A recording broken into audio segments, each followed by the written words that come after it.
Boa noite a todos, agora são 7 horas da tarde, dia 1º de outubro, podcast Bartolomeu e eu no ar. Dessa vez esse figura aqui que está do meu lado aqui, meu amigo de infância, quase infância, não era amigo de faculdade, de filosofia, meados do ano 2010, mestre em filosofia hoje em dia, Ângelo Baratella, está aqui do meu lado. E aí, Ângelo, você apresenta pro pessoal aí, tudo bem? Bom, primeiramente quero agradecer, né? Quero agradecer ao Fabiano aí me convidar para participar do podcast dele, Obrigado. né? Desde sempre a gente na faculdade, a gente já fazia vários trabalhos em conjunto, né? Tem vários projetos junto aí, mas nunca apareci nas telas para ele, né? Não, sabe que eu convido as pessoas que eu gosto, né? Cada dia mais, com o investimento aqui também, tá fazendo o estúdio, não é barato também. Aí são as pessoas que eu gosto, pessoas que eu vejo que tem um brilho diferente. E você, na filosofia, você é um cara muito inteligente, né? Que o pessoal conhecesse esse teu lado, uma sensibilidade de poeta também, que você tem também. Uma coisa diferenciada que eu reconheci você de um amigo meu, desde aquele tempo, lá 15 anos atrás, quase 15 anos atrás, né? E você se formou, estava no seminário, eu te conheci, você ia ser padre. Sim. Vocês faziam filosofia para depois cursar teologia, para daí ser padre, e no final a gente se conheceu na sala de aula lá, que eu fazia filosofia também. Você se formou, fez mestrado, conta um pouco pra gente disso. Então, lembra que algumas vezes até fui raras vezes eu fui de hábito franciscano na faculdade, né? Vezes, né? Porque eu não ia muito de hábito franciscano lá, mas sim, daí na filosofia, a faculdade era uma faculdade católica, né? Mas a filosofia era aberta a todos. Isso. E tu ingressou na filosofia junto com a gente. Até foi assim, eu lembro que tu falava mais comigo do que com os outros pessoal dos seminaristas, né? Os outros seminaristas talvez eram um pouquinho mais fechados. Mais fechado. Né? Eu me senti escanteado pela rapaziada lá. Você era meu único amigo, cara. Mas talvez é porque, tipo, tu começou a estudar direito, tu gosta de filosofia, eu formei em direito, eu formei em filosofia. Também depois, você falou da minha formação, depois, aquele professor um pouco difícil nosso lá, eu estudei... Um missionário safado aí que vou dar uma porrada na cara dele. Não vamos falar o nome. Ele me reprovou, desgraçado. Né? Daí ele se tornou meu orientador no mestrado de filosofia, né? Mas diferente de ti... Eu gosto de estudar, mas eu não publico nada, né? Eu não publiquei nenhum livro, não publiquei nós estamos nada. fazendo um livro. Vou falar pro pessoal que nós estamos planejando um livro. Eu e ele, um livro de correspondência, né, Ângelo? Sim. A gente fazia 14 anos não se via, voltamos a se reescrever e-mail um pro outro. E agora estamos com uns 10 e-mails já na... É uma narrativa que a gente está tentando resgatar de alguns... Assim como alguns filósofos fizeram também, né? Troca de cartas. Freud tal, e Einstein fizeram também, né? Sim, vários filósofos importantes fizeram. Adorno, né? Benjamin, Walter Benjamin. Inclusive algumas amantes também de outros Hannah filósofos. Heidegger. Sim. Recentemente eu li a biografia da Hannah Arendt. Meu Deus. Deve ser fantástico, hein? Olha, uma mulher guerreira, viu? Ela é uma das pessoas mais inteligentes da Europa, né? E totalmente devota ao Heidegger, mesmo que ele tenha virado as costas pra ela. Foi assim, incrível. Foi pro nazismo, né? Ela era nazista também ou não? Não. Ela era... Martin Heidegger era filósofo do nazismo, né, pessoal? Bora cabecear aqui o existencialismo do Heidegger, a fenomenologia. Mas ele aderiu, né? Não, mas vamos fazer uma meia-culpa aí. A meia-culpa. A outra coisa do Hitler. Não, mas Fabiano, não é que a gente tá defendendo o Heidegger. O brilhantismo da filosofia do Heidegger é excepcional.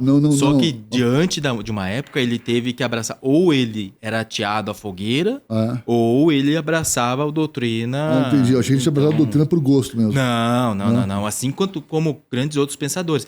E a Hannah Arendt, pelo contrário, ela era judia, foi perseguida. E o Heidegger não a defendeu e não a protegeu. É por isso que nossa, que loucura, mas isso aí não proteger a mulher é sacanagem, né? Deixa a mulher morrer. Ela teve outro casamento e tudo mais. Só que ela cuidou dele no final da vida ainda, acredita? Mesmo depois de tudo que aconteceu, a guerra, o sofrimento, perder amigos. Tiveram filhos? Não tiveram filhos, porque ela foi casada com o outro e só no devota, uma devoção dela, já um amor, vamos dizer, platônico, no final, ela quis ainda cuidar dele, né? O Heidegger, ele era um estruturalista, né, Ângelo? Era um estruturalista sistemático, disciplinado, aquela fenomenologia profunda, né? Assim, muito da linguagem também, né? Vai embarcando a linguagem, inclusive, também, a forma que ele conduz o ser aí, o design, né? Sim, o design. Design, né? Veja. O sensível, não sei direito. É uma filosofia posterior do Kant, mas uma coisa mais então, assim, né? A gente falar de Kant, Hegel, Heidegger, os pensadores, pode ser que eu esteja errando, né? Mas é uma leitura particular minha. Os pensadores alemães são muito secos, muito duros, muito bravos. É uma doutrina bastante rígida, né? Sim, exatamente. O livro do Heidegger, mais famoso de todos, é o Ser e Tempo. Ser e Tempo. Né? Mas é um catatal desse tamanho. Né? Eu li a introdução da filosofia do Heidegger, eu acho isso fantástico. Da forma que ele conduz o teu pensamento, de acordo com o pensamento que ele vai te desenvolvendo, é uma coisa fantástica, cara. Uma coisa, natureza, ele fala do sol, que a gente gira em torno do sol, sabe? Mas então... As abelhas, ele fala uns negócios... Aí que tal, ó. Tá vendo como a gente tem que fazer uma defesa também do pensador? Sim. Porque no momento que aconteceu tudo aquelas coisas... Ele não foi um pensador nazista. Não. Mas ele era aderido ao nazismo, é isso aí meio... Assim como tantos outros, para tentar se proteger, se manter a sobrevivência... meio que abraçou algo errado num momento errado, né? Entendi. Pelo menos é isso que eu considero, né? O Nietzsche também tinha aquela Ana Lu Salomé, né? Que era... A Salomé, a grande paixão do Nietzsche, né? Coitado do Nietzsche, né, mano? Só se ferrou com mulher, né, mano? O Nietzsche. Mas o pessoal faz... Olha, fala. Eu gosto de falar tanto da filosofia dos pensadores quanto das pessoas, né? Eu também. É verdade, eu tenho isso assim, cara. Né? Então, o Nietzsche, ele era um putão, né? Ele era safado, né? No entanto, ele morreu de sífilis, né? Morreu de sífilis, né? É verdade. Entendeu? Da onde que ele contraiu a sífilis? Em algumas zonas. Se deitando com as diversas mulheres que ele tinha, né?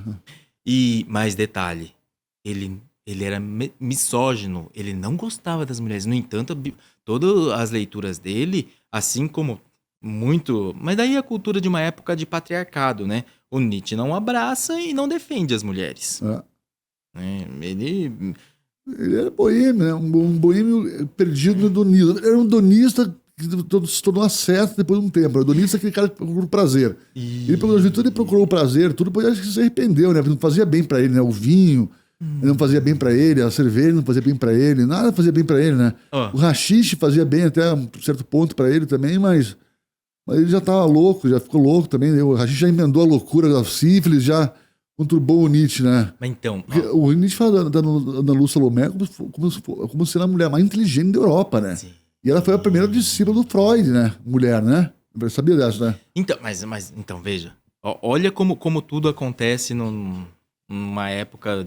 pós-iluminismo, né, o século XIX, onde sai, então, a psicologia, começa a tomar forma da filosofia, né? Isso. Porque antes não tinha o pensamento psicológico, né? Tudo era filosofia. E muito lá atrás, tudo era teologia, né? Teologia. Então, veja, a partir do momento a gente vai cada vez mais esmiuçando, criando mais detalhes de correntes de pensamento. A psicologia. Então... O Freud, quando desenvolve todo o pensamento dele, o Lacan depois, psicanálise e tudo mais, né? Dentro do fruto do pensamento deles, as mulheres não têm grande perspectiva. Não. No entanto, o próprio Freud, a parte mais importante dele é o falo, é o pênis. Né? A mulher é um receptáculo. Sim, uma sexualidade meio machista, né? Isso, total. Agora, tu pensa, então, a Salomé... como uma seguidora. Seguidora é uma palavra difícil, isso. Mas é como um... Participante. Alguém que está aprendendo e colocando em prática o pensamento de um grande influenciador, né? Trazendo para os termos atuais. Né? Por que ela era admirada? Porque as mulheres, como tinham um papel subjugado na época, as mulheres que conseguiam se expressar e se expressavam muito bem dentro de campos que eram dominantes para homens, então eram admiradas. Né? Elas lutavam. Assim como foi a Simone de Beauvoir também. Simone de Beauvoir, eu pensei nela também, eu pensei naquela moça lá, Stein, né? Poeta. Edith Stein, é poeta, né? Da época do Napoleão, né? Ela conheceu o Napoleão não chega pra lá nela. Falou que você gosta de uma mulher, Napoleão. Napoleão, eu gosto de uma mulher que tenha filho. E ela não tinha ninguém, né? Mas é porque as mulheres... Então, tá vendo? A figura sempre tem que ter a procriação. Mas agora deixa eu retomar uma coisa que tu falou do hedonismo e dos prazeres, né? O ascetismo, que é a outra... que é a contraposição disso. Isso. Na última carta que você fez referência, você perguntou pra mim. Ele se refere a uma correspondência que a gente está fazendo por e-mail, a gente se corresponde por e-mail, mas a gente não se vê há muito tempo. Estamos vendo agora, né, Ângelo? Sim. Depois de vários anos, né? E é a mesma coisa, né? Tá com você, é a mesma coisa que tá com 10 anos atrás, né, mano? É engraçado, essa amizade é bonita. O que você ia falar? Desculpa. Então, fazendo referência, tu fala pra eu falar um pouco sobre do ascetismo ao hedonismo, né? Qual que é o abraço? Se você se caracteriza um hedonista, uma seta, né? Na minha cabeça, você é muito asceta, né? Uma pessoa regrada, uma pessoa regrada. É isso que eu falo do ascetismo, né? Não, mas daí a gente tem que... talvez, pelas experiências que eu tive, tu tenha esse pensamento, né? Porque dentro de uma corporação, dentro de uma instituição religiosa, a disciplina é muito importante. Ainda que seja franciscana, dentro de toda a esfera cristã, seria uma das correntes filosóficas mais liberais. Mais liberais, né? Mas, ainda assim, tem todo o regramento ascético, né? Lá dentro, já acredito que eu fui bastante asceta. Porque exige disso, né? Senão você tá errado no lugar errado. A partir da decisão de eu sair, é justamente porque, tipo, certos prazeres a gente quer experimentar, né? Sim, entendi. Daí o prazer, né? A sociedade ocidental, a gente vive uma cultura muito movida ao prazer, né? O Freud fala que o homem é um ser humano que busca o prazer evitador, né? Um animal comum, evita o prazer, busca o prazer evitador. Né? E isso é difícil também, né? Falando do feminismo, por exemplo, também, essa corrente da bandeira feminista que a gente carrega hoje, junto com a LGBTQIA+, e tal, todas essas qualidade de gênero, essas coisas que são novidades pra gente, né? Elas vinham se tornando possíveis já fazendo um bom desenvolver da humanidade, né? Na Idade Média também tinha os homossexuais, também tinha as mulheres, eram chamadas de bruxas, as femininas eram chamadas de bruxa, os homens eram chamados de pervertidos e promíscuos, e tudo para fogueira. A gente passou um processo de evolução muito constante nisso. Liga no luminismo que você falou agora há pouco, que é a razão da sede ao que a fé fazia, né? Então, eu sou um cara que sou muito da razão, sabe, hoje em dia, né? Eu neguei minha religiosidade, mas não minha espiritualidade. Eu falei para você, eu acredito na vida eterna, mas não acredito em Jesus ou nos milagres, etc. Isso é uma outra questão. Assim, eu vejo a fé, foi época de guerra. A Idade Média foi cruzada em cima de cruzada, guerra em nome da religião, do cristianismo contra os muçulmanos, as cruzadas. E agora a gente vê o Israel ardendo em fogo por causa dos islamistas, fundamentalistas, extremistas, religiosos. Eu falo, cara, a fé não funciona, não. Vamos botar a ordem na coisa. Cara, a fé não funciona. Acabem com a fé desses caras aí que talvez a gente consiga... Mas Bartolomeu, bom, se me permite, né? Claro. De irmão para irmão aqui. Fé, crenças e tudo mais, a gente precisa situar o que é. Fé é uma coisa muito particular do indivíduo, né? O indivíduo pode ter sido criado no hinduísmo, pode ter sido criado na corrente muçulmana, pode ter sido criado no cristianismo, no judaísmo, nas diversas correntes espirituais que existem no planeta, né? Fé é uma coisa particular do indivíduo. Agora, as consequências humanas de defesa de crenças e não defesas de fé, porque o ser humano quer dizer que batalhas em nome da fé. Não. É em nome de crenças, achando que uma é melhor do que a outra, uma que quer disputar com outra. E isso eu não concordo. Aliás, por que no passado eu escolhi São Francisco de Assis? Porque São Francisco de Assis não se achava melhor que ninguém e, pelo contrário, ele foi até os muçulmanos. Humanista fantástico. E ele é tido como um pai da paz e tudo mais. Por quê? Porque ele não queria falar que Jesus Cristo era o melhor que todo mundo. Ele queria falar que a busca pela paz, a busca pela integralidade humana... O amor. Isso mesmo. Entendi. E o amor na manifestação diversas eu formas. Acho que a manifestação do amor é essencialmente a mensagem cristã, né? O amor, né? Então Deus é o amor e ponto, acabou, e não complica mais. Agora, o que é Deus, entendeu? Cada um vai ter no seu interior. Tu tava falando, por exemplo, que sempre existiu homossexuais, pessoas com diversas orientações sexuais e tudo. Mas no passado, as classes minoritárias não tinham voz nem vez. A pessoa ela se restringia, né? Ela se oprimia, né? Sim, eram todos oprimidos. Hoje em dia, com a melhoria, não sei se melhoria, a filosofia, né? Mas, eu concordo, melhoria, claro que é uma evolução. O pensamento filosófico é um crescente contínuo.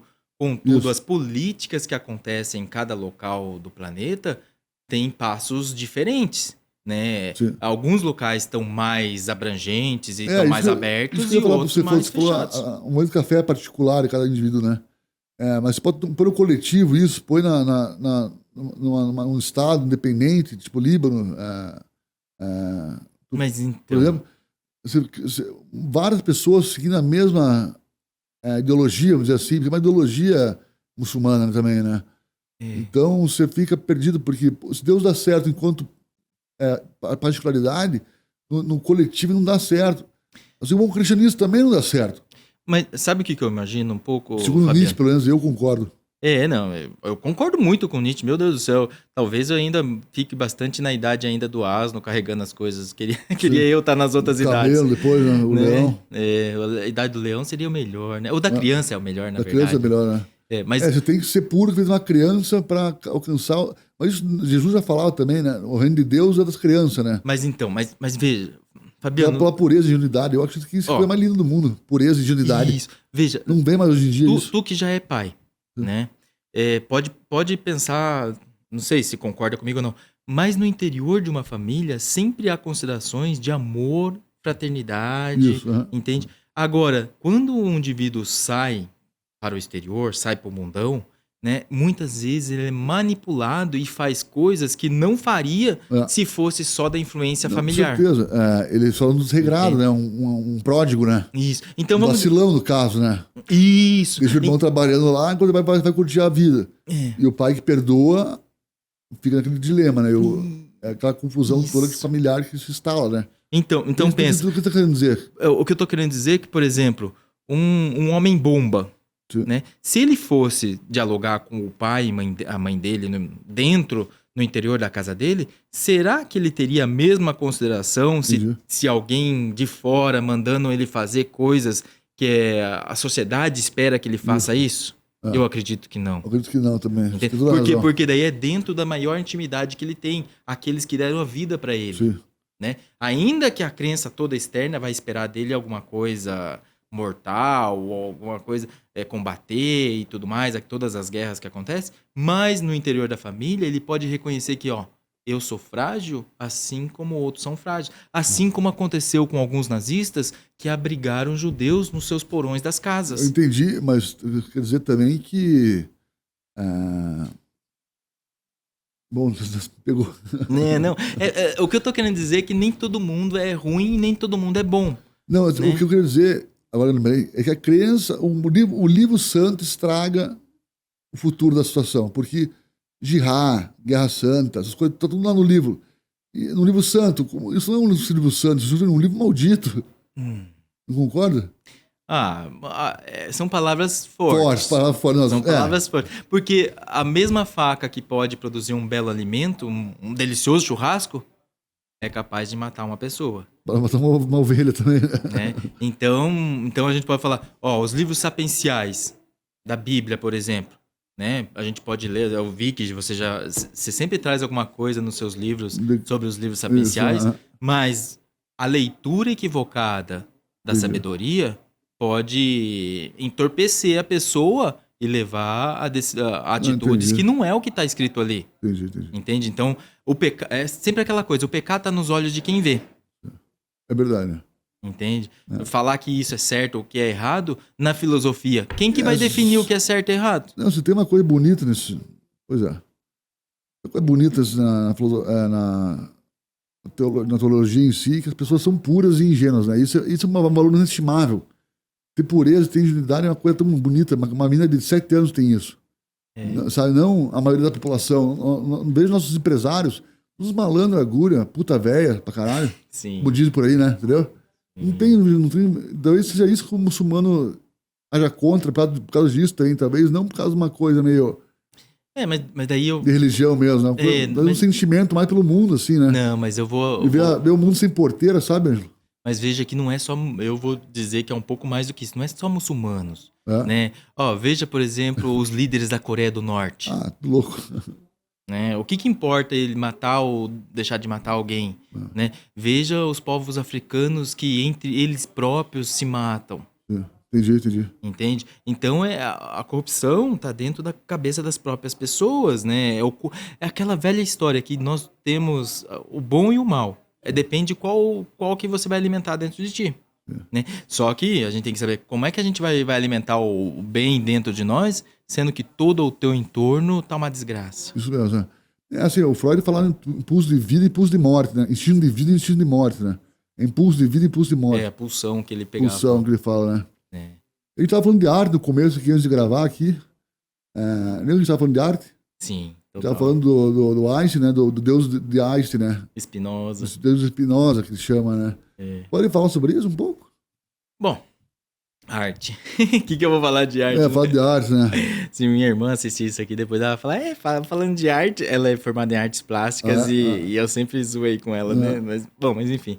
Artes é uma das expressões mais nobres da humanidade, né? Porque dentro lá do passado, nos primórdios da filosofia, né, os romanos e gregos não trabalhavam, né? Eles escravizavam outros povos. Sim. E por quê? Porque eles queriam ter tempo para o desenvolvimento das artes. O ócio criativo que chama? Total, o ócio criativo, né? Eu não sabia. A sociedade atual preza muito pelo negócio, né? O que significa negócio? Negar o ócio. Negócio, negar o ócio. Negar o ócio. Então, hoje a gente quer justamente não ter tempo livre, né, para fazer coisas. E a arte já justamente é algo de tipo, não, parar, pensar, refletir, sentir. Tudo isso é uma coisa de grandeza. Por isso, por que eu remontei lá atrás os gregos e os romanos? Por quê? Porque eles escravizavam outros povos para que eles tivessem tempo para o desenvolvimento das artes. Por que eles foram os maiores pensadores? Da arte. Por causa da arte. Porque a questão estética, a questão de guerras, eles também, a questão do... uniforme, tudo, os livros, tudo, né? Tudo, questão que eles tinham tempo para justamente aprimorar o ser humano de corpo e mente. Não pense que era só questão estética externa. Os filósofos gregos, qual que você apontaria para mim assim? Parmênides, Heráclito de Parmênides é o primeiro lá que a gente fala que ninguém é a mesma pessoa. Heráclito de Parmênides, né? Depois, daí é pré-socráticos, né? Depois o Sócrates. Né? O Sócrates daí inaugura toda a rebelião ali, das coisas. Daí vem o Platão e a sequência é o Aristóteles, né? O Aristóteles delimitou as ciências, não foi? Sim. Vamos dizer que ele organizou, então, o campo científico, né? Porque se Platão ficava no mundo das ideias, né, o Aristóteles fez, vamos sentar o pé no chão e começar a delimitar as coisas. Agora, desenvolver a coisa a partir de tal... vamos dizer que é uma leitura minha particular, tá? O Aristóteles colocou tudo gaveta nas coisas. Vamos nomenclar... Química, biologia... Sim, a nomenclatura de tudo. Botânica... Né? Aqui, ó. Aqui é ciências botânicas, aqui é filosofia, matemática, e a partir disso, por isso que é o pai da ciência. Pai da ciência. O Aristóteles é pai da ciência. Eu não sabia, não lembrava desse adjetivo para ele. Eu sabia que ele já dominava ciências e tal. Não, ele é o pai da ciência. E, bom... Daí que Sócrates... vai começar também a questão da ética. Lembra da ética Nicômaco? Sim, Catatalzinho. Eu não li, eu tenho preguiça. Né? Outra coisa do Aristóteles. Né? A excelência está na virtude do meio. O que é que ele quis dizer com isso? Sensatez. Mas então, para ti que estudou filosofia... Sensatez é fácil falar, né? É fácil falar. Para alguém que... Não conhece filosofia ou acha que filosofia é algo tão distante... mas a gente acaba fazendo no dia a dia, tomando uma xícara de café, de água, de chá, a gente pode fazer filosofia. Isso que estamos fazendo agora é filosofia. Isso é filosofia, né? Sensatez, a gente pode dialogar. O que é sensato dentro do mundo tão desordenado de hoje em dia? Sim, sabe que eu falo muito de dependência química aqui no podcast, né? E a oração do alcoólicos anônimos é conceda-me serenidade para aceitar as coisas que não posso modificar, coragem para modificar aquelas que eu posso, sabedoria para reconhecer a diferença. Serenidade, fala também, né? Sensatez, serenidade, que chama, né? Isso o mundo está perdido, né? A realidade não é louvável, né? Quanto mais espírito de guerra que a pessoa tenha, mais você admira ela, concorda? Mas daí eu posso fazer um parênteses para ti? Ó, é justamente o que é o negócio? Negar o ócio, tirar o tempo. Quanto mais a gente tira o tempo das pessoas, menos ela tem tempo para pensar se ela tá fazendo certo ou errado. Ela só vai fazendo. Só vai fazendo. Então, o bom senso ou a serenidade que exige calmaria, exige sentar, parar, pensar, é justamente o que as pessoas não têm. Tem artista que fala, se eles estão indo por lá, vamos por aqui, né? Porque o caminho do rebanho não pode ser o correto, né? Alguma coisa errada tá por aí, né? E aí a gente volta, né? Isso não que eu não queira seguir os outros, eu quero, né? Quero ser uma pessoa comum, não quero ser não sou nenhum gênio, a princípio, né, catalogado. Mas o que tá a genialidade, não, tô falando, calma. Fale pra mim. Eu não quero ser diferente, né? Não quero ser especial, né? Eu acho que a pessoa especial tem que...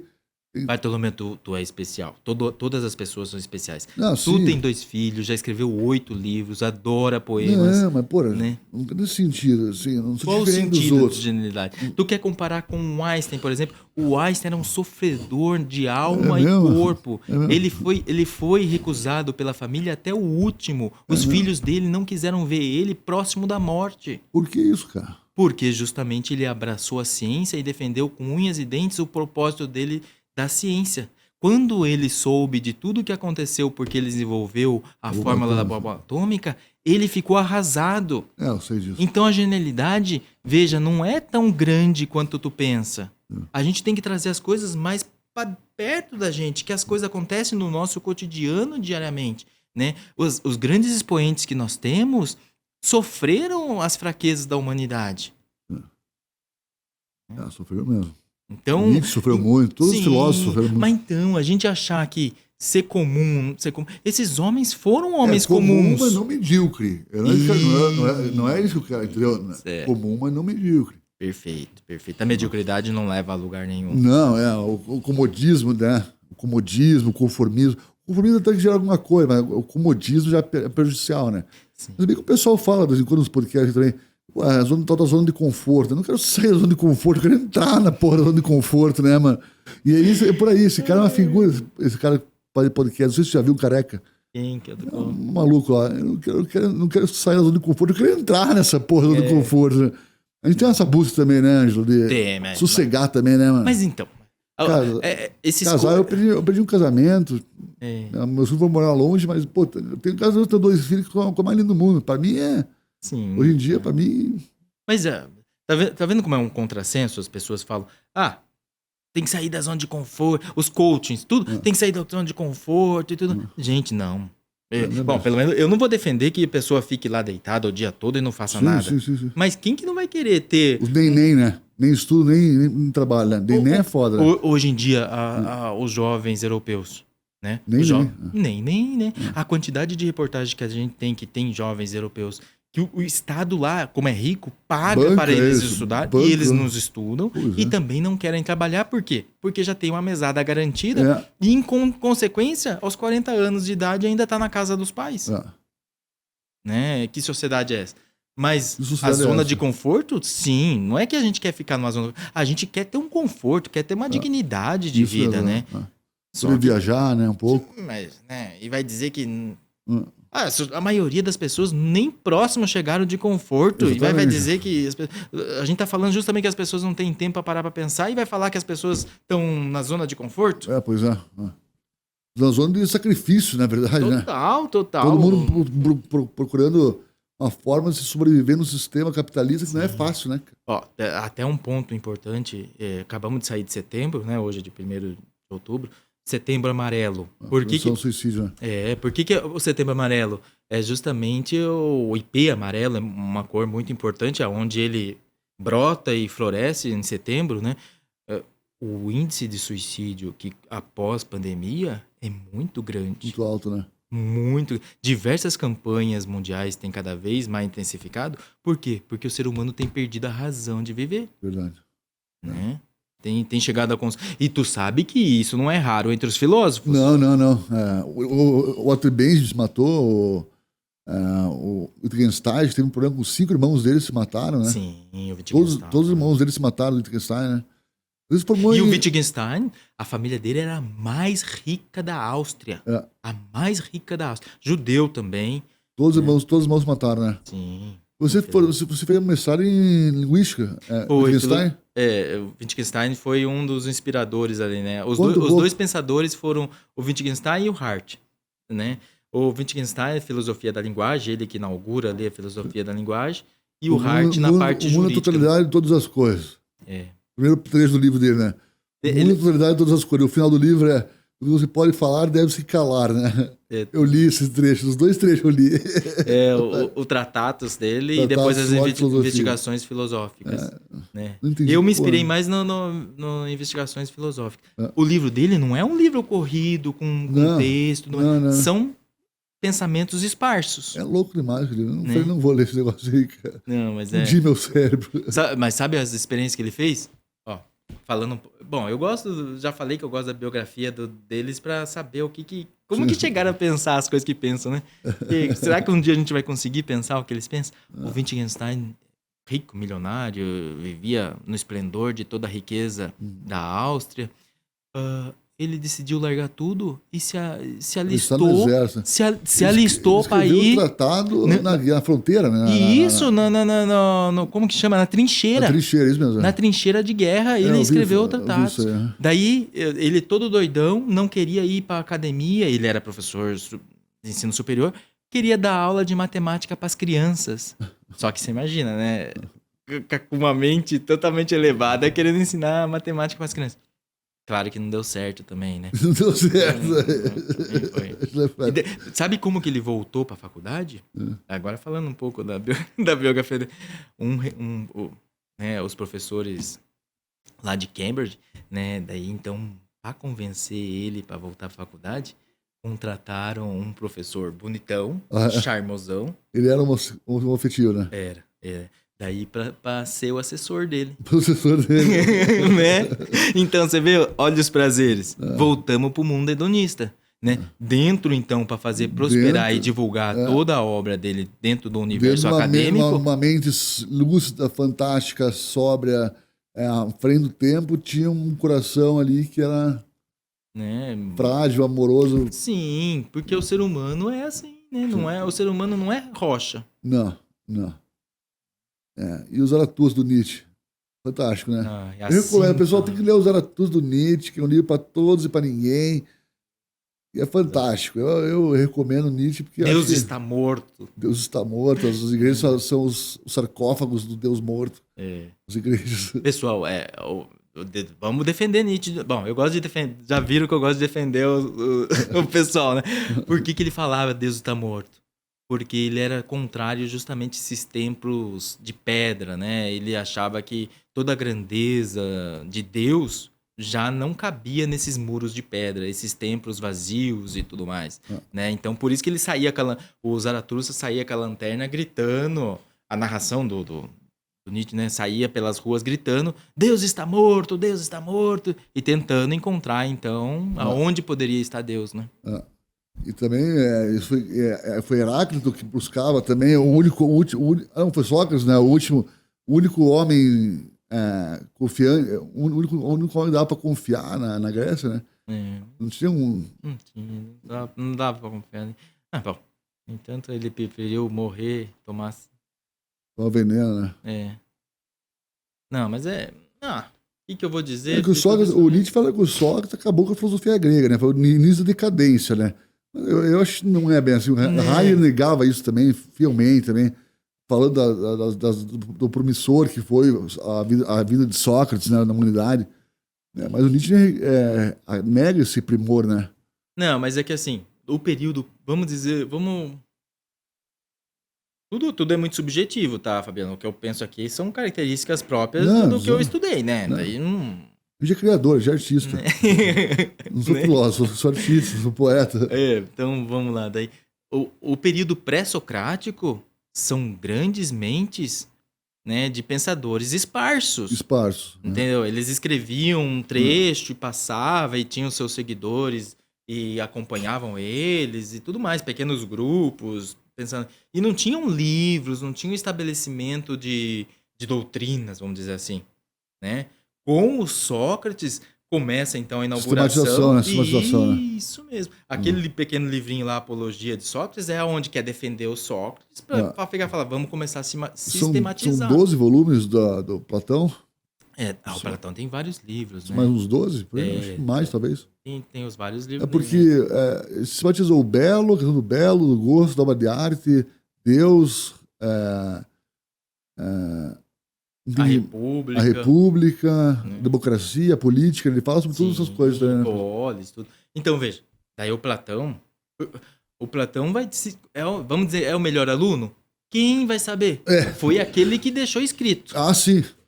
Né? Se foi o melhor aluno que colocou em prática, a filosofia jamais se preocupou em deixar as coisas escritas. Não mesmo. E Santo Agostinho? Santo Agostinho é massa também, né? Nossa. Você gosta? Você gosta? Mas é que, gente, vou dizer, ó. Eu lembro da minha lua de mel, Santo Agostinho, mó chato, cara, de filosofia, Santo Agostinho, noite de loops, tá ligado? Né? A mulher, porra, esse cara fica ali no Santo Agostinho, vai me transar comigo. Não, mas então, calma, amor, calma lá, talvez ela não soubesse da vida preguiça do Santo Agostinho. Ele é né? Promíscuo, né? Total. O Santo Agostinho, ele era filho também de um grande advogado. E daí a mãe dele já não. A mãe dele era toda devota, Santa Mônica e tal, tudo mais. Santa Mônica. Mas ela diz na história, no folclore cristão, que a conversão de Santo Agostinho se deu de tanto a Santa Mônica chorar. Tá certo. Mas, né, enfim. De novo aí a presença das mães querendo converter o filho, né? A mãe Mas é foda. O Santo Agostinho... Mãe é mãe, né? Mãe é mãe. O Santo Agostinho teve até filho. O filho Deodato. Chamava o filho. Ele era teve mais de um, né? Mais de um, né? Sendo um putão, vai saber quantos filhos ele tinha. Na época não tinha camisinha, né?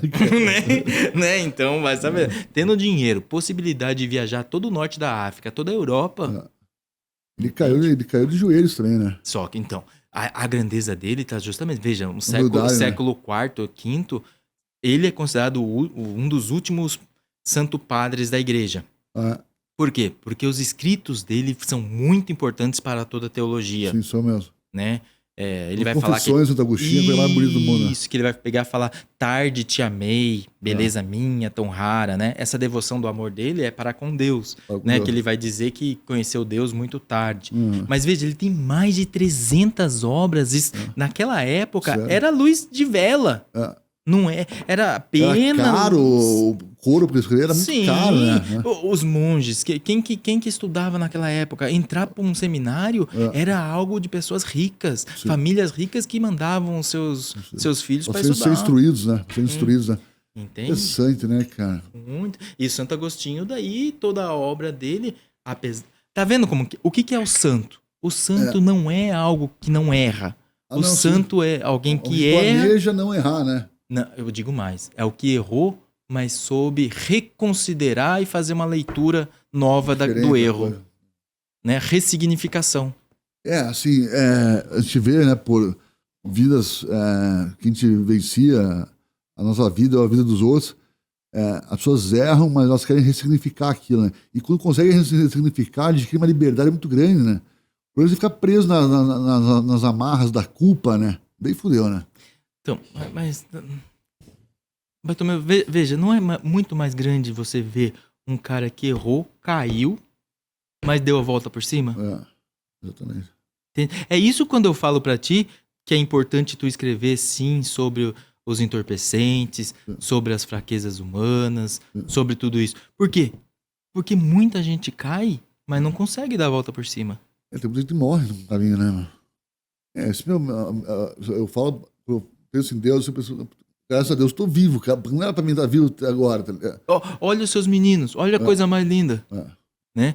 Você errou, mas quer dizer que você não criou coisas ótimas? Meu Deus, a quantidade de livros que tu escreveu, olha a alma boa que tu tem, olha os teus filhos, né? O amor e carinho que a tua mãe tem por ti. Sim.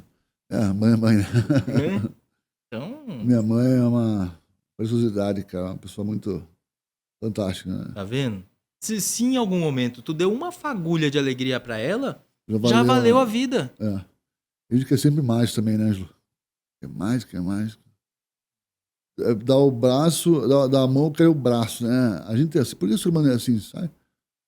Então, aí o. Quem que é o filósofo que quer dizer que a gente é sempre ingrato? A gente sempre vai ter desejos.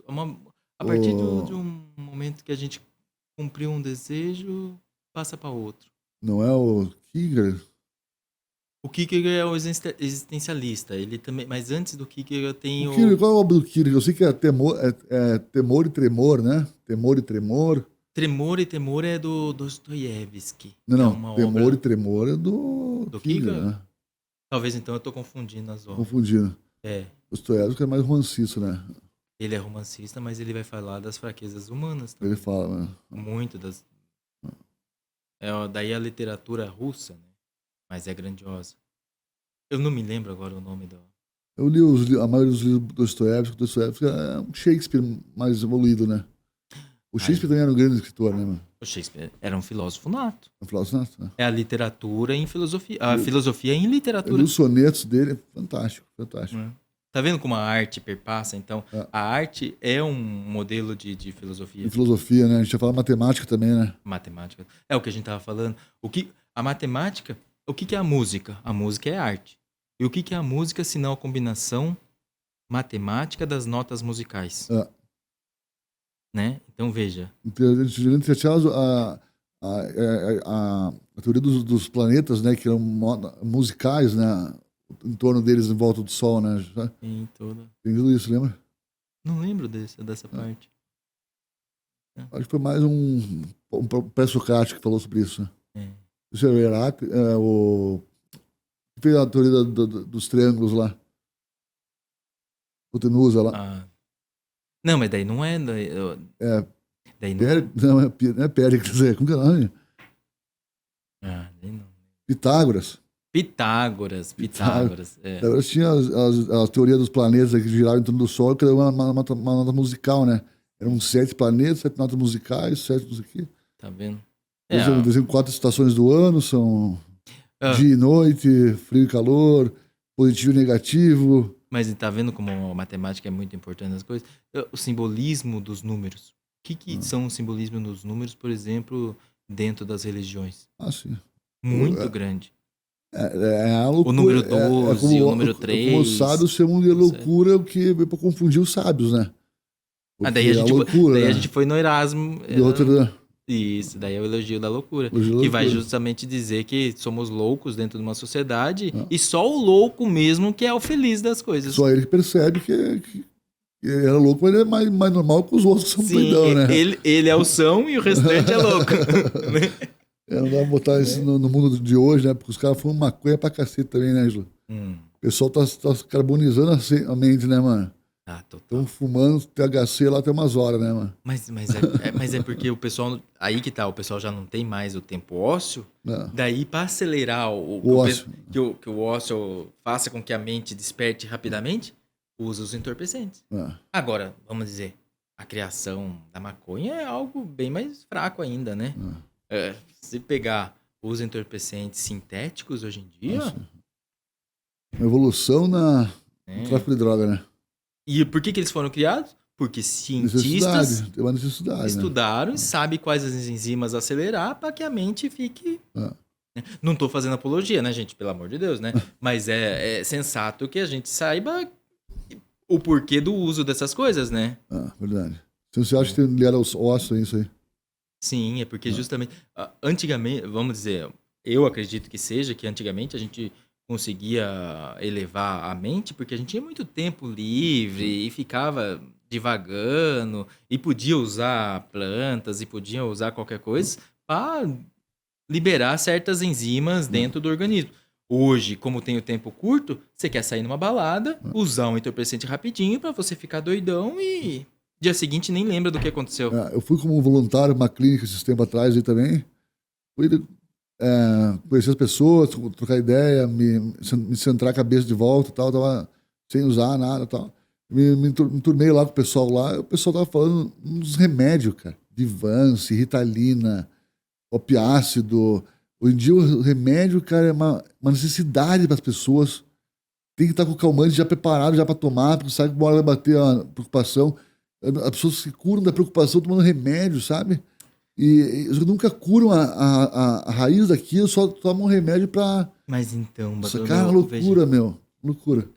Daí é o marketing, né? Veja a grande necessidade da sociedade em alimentar o mercado farmacêutico, né? Ah, mas foi o médico que prescreveu. São drogas parecidas que usam cocaína, só que... Repare que os bons médicos, eles não vão falar para ti remédio. Ele vai falar para ti receitar, ó, essa droga acontece isso, isso, isso. Eu vou te receitar para tanto. Né? A quantidade de famílias que adoram de ter um médico na família para justamente ter fácil acesso a esses medicamentos.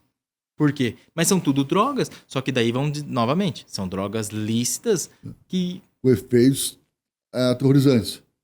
É a mesma coisa. E não vai causar dependência? Vão causar dependência também. Só que daí, no conjunto moral da sociedade, criou dependência porque estava se tratando de uma depressão e começou a usar... tava com TDAH, começou a usar Ritalina e tudo, tá tudo bem. Vai tudo no caminho. Mas não é assim que funcionam as coisas. Né? São dependências também, são drogas. Né? Você falou que você entrou mudando completamente de assunto agora, pessoal. Desculpa. Me levei na cabeça que você perdeu teu pai, né? Por isso que você foi pro seminário, né? Ah, sim. Isso foi quando eu tinha 19 anos de idade. 19 anos. Então eu estava no segundo ano de Direito, né? E meu pai teve um infarto fulminante. Aos 46 anos de idade. Meus pés, mano. Obrigado. E daí tudo isso causou um abalo muito grande familiar e tudo mais. E tua mãe? Foi que justamente eu fui para a igreja, né? Daí, indo para a igreja, os padres franciscanos me acolheram, deram toda a acolhida e tudo mais, e me perguntaram, você não gostaria de se tornar um frei franciscano? Né? E talvez aí que tudo começou, né? Daí por isso que eu fui com eles, fiquei até os meus 30 anos. Aprendeu muito? Nossa, eu devo muito a eles, Fez duas faculdades lá dentro? 2 faculdades. Treinou Direito e Filosofia? Direito e Filosofia. Teologia não treinou? Não, daí a teologia era o próximo passo para seguir, daí eu saí aqui em Curitiba e quase me casei, né? Quase, né? Essa vez agora? Que daí eu fiquei 7 anos com ela, né? 7 anos com ela. Ia para 8 anos já com ela. Daí que era psicóloga, né? Então a gente tinha muito a ver, né? Afinidade. Tinha bastante afinidade, mas como todo casal também tem essas situações particulares, né? Sim. E algum livro especial que você tenha lido? Você pode recomendar para o pessoal? Olha... Um livro que você leu recentemente, uma coisa bastante. A gente estava falando da Hannah Arendt. Bom, eu gosto muito de biografias, pessoal, né? Biografias... Tem muitas biografias dos filósofos, né? Do Einstein, é fantástico. Vocês vão ver que justamente não tem tanta grandeza assim de dizer o Einstein ganhou o prêmio Nobel, descobriu o universo, tal. Não. Foi um sofredor. Mostra o caráter humano da pessoa. Teve rejeição familiar, teve rejeição na faculdade. Entendo do Einstein, a biografia do Einstein é muito legal. Da própria Hannah Arendt. Dizer que, tipo, uma mulher apaixonada, devota por um homem que foi um calhorda com ela, mas ela foi fiel aos princípios dela e cuidou desse homem até o final. Eu vou ler isso aí, Hannah Arendt. Qual que é a edição? Sabe qual é o nome do livro? E daí eu não lembro. Biografia da Hannah Arendt. Biografia. Sabe um que não tem nada a ver que eu comecei a ler agora? A biografia da Gisele Bündchen. Gisele Bündchen? Todo mundo vê ela lindona, esplendorosa. Ela vai dizer que justamente existem 2 Giseles. Existe a Gisele e existe ela. Né? Porque ela era uma camponesa. Por trás das lentes, uma camponesa. Por trás das lentes, uma imigrante lá do Rio Grande do Sul. Né? Se sente uma impostora lá no meio. Imagina. Foi rejeitada, foi discriminada e tudo mais, porque não se enquadrava nos padrões comuns. Lembra quando tu falou que queria ser um homem comum? Não se enquadrava nos padrões comuns, ela era rejeitada e tudo mais. Foi para São Paulo, como que fala? Um olheiro descobriu ela e assim começou a carreira dela. Entendi. Né? E é interessante, como toda cidadezinha pequena do interior, a presença cristã é muito forte, né? E daí ela conta no livro dela.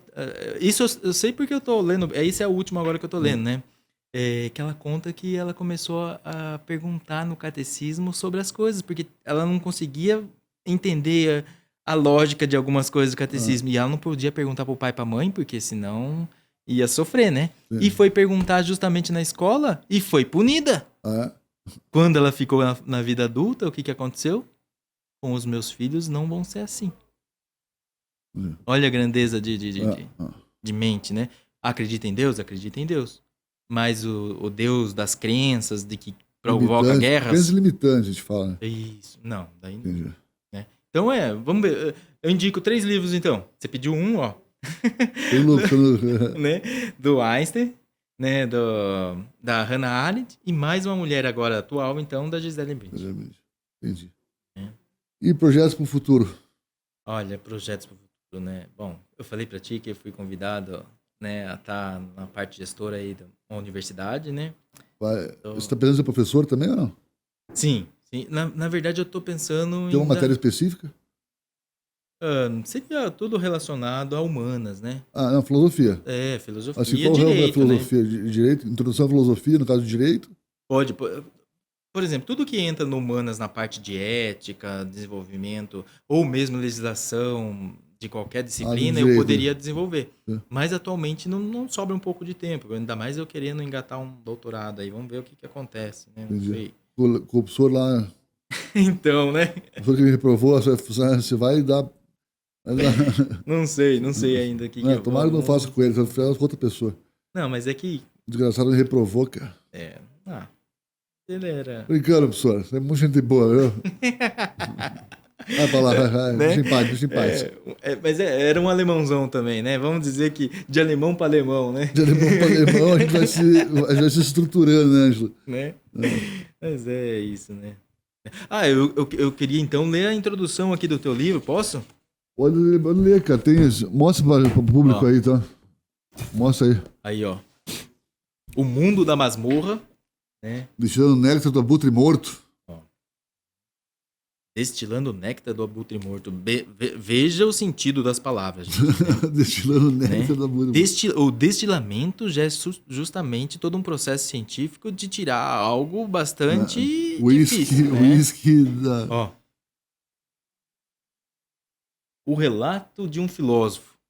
Isso é bom. Né? Isso é bom demais.